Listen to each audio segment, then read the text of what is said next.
আজকে দুপুরে কিন্তু সবার পছন্দের খাবার দাবার রান্না হয়েছে, সব কিছু এই যে রান্না করে নিয়ে আইছি টেবিলি। আর এটা হলো মানে ডাঁটা শাক, কালো জিরে সম্বরা দিছি, তারপরে হলো পেঁয়াজ আর রসুন কুচি করে সেই হলো কালো জিরে তেলের পরে দেওয়া ছিল, তার মধ্যে পেঁয়াজ রসুনগুলো ভালো করে ভাইজে নিছি। ভাইজে নেওয়ার পরে ডাঁটা শাক কাটিয়ে ধুয়ে মানে গুছানো ছিল সেইগুলো তেলের মধ্যে দিয়ে ভাইজে তারপরে এই যে এরকম হয়ে গেছে। এতে কিন্তু কোনো জল দিইনি, মানে ভাজদি এরকম হয়ে গেছে। এই ডাঁটা শাকটা খাতে কিন্তু খুব মজার হয়।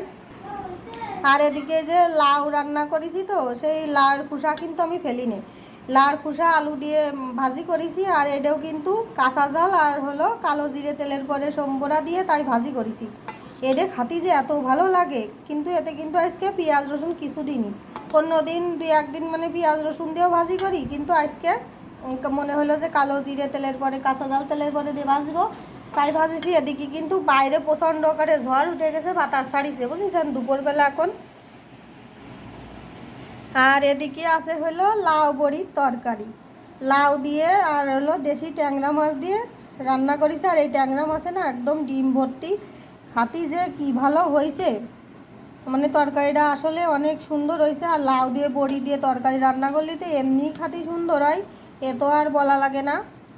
আর খুব বেশি যে ঝোল করেছি তাও না, আবার যে একদম শুকোইছি তাও না, এই যে এরকম। আর এটা রান্না করেছি একদম তেলের পরে হলো রাঁধুনি আর জিরে সম্বরা দিছি, দিয়ে তারপরে লাউ আর আলু ঢালে দিছি, দিয়ে মানে ভাজদি তারপরে জল দিয়ে দিছিলাম, দিয়ে সেদ্ধ করে তারপরে মাছ ভাজা করে রাখিছিলাম আর বড়ি ভাজে রাখিছিলাম মাছ ভাজার সময়, সেইগুলো ঢালে দিছিলাম, দিয়ে খানিকক্ষণ জ্বালায়ে আর পরিমাণ মতো তো লবণ হলুদ যা লাগে দিয়েই দিছি, দিয়ে এইভাবে রান্না করা কিন্তু।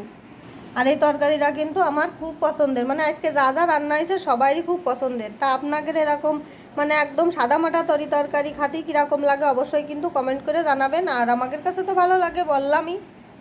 আর এদের আজকে তো কোনো বাটা ঘষা কোনো মশলাপাতি ছাড়াই, খালি সম্বরার পরে রান্না বান্না করা, সম্বরা দিয়েই রান্না করা। মানে এতে কিন্তু অনেক সময় জিরে বাটা দেয় কিংবা ভাজা ধনের গুঁড়ো জিরের গুঁড়ো দেয়, আমি আজকে কিচ্ছু দিইনি, শুধু সম্বরা দিয়েই রান্না করেছি। আর যে মানে বড়ি আর লাউয়ের যে একটা গন্ধ যদি কোনো মশলা দেওয়া হয় সেই গন্ধটা চলে যায় বুঝেছেন, মানে সেই আসল যে স্বাদটা পাওয়া যায় না, সেই জন্য আর আজকে কোনো মশলাপাতি ব্যবহার করিনি।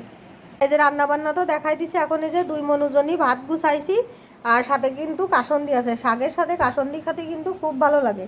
তাই যে এখন হলো শাক তুলে দেব।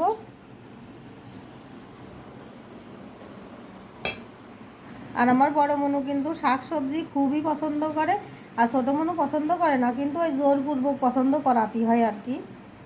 এখন তো জোর না করে তো উপায় নেই, ধরেন শাক তো একটু খাওয়াই লাগে, শাক না খেলে কি আর হয়। আর এই যে ছোটো মনুর জন্য এখন দিয়ে দেবো,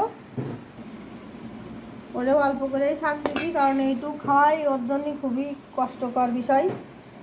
এদিকে এই যে লাউয়ের খোসা ভাজা দিয়ে দেবো, বড় মনু সবই খায় আর কি, কারণ শাক সবজিও খাতে খুব পছন্দ করে। বড় মনিরে লাউয়ের খোসা ভাজাও দিয়ে দিলাম, বললাম না যে ও খাতি খুবই পছন্দ করে শাক সবজি, কচু ঘেঁচু, মানে এই ধরনের খাবার দাবার খুবই পছন্দ করে। আর মাছের ঝোল এইগুলো দিয়ে খাইয়ে তারপরে নেবে না, এখন এই যে কাসন্দি নেবে তাই একটু কাসন্দি দিয়ে দিচ্ছি। এটুক থাকবে বাবা, আর দিব? আচ্ছা, কাসন্দি দিয়ে দিলাম। কাসন্দি দিয়ে শাক ভাজি খাতে যে কী মজা লাগে, আর কাসন্দি কেডা কেডা খান অবশ্যই কিন্তু কমেন্ট করে জানাবেন।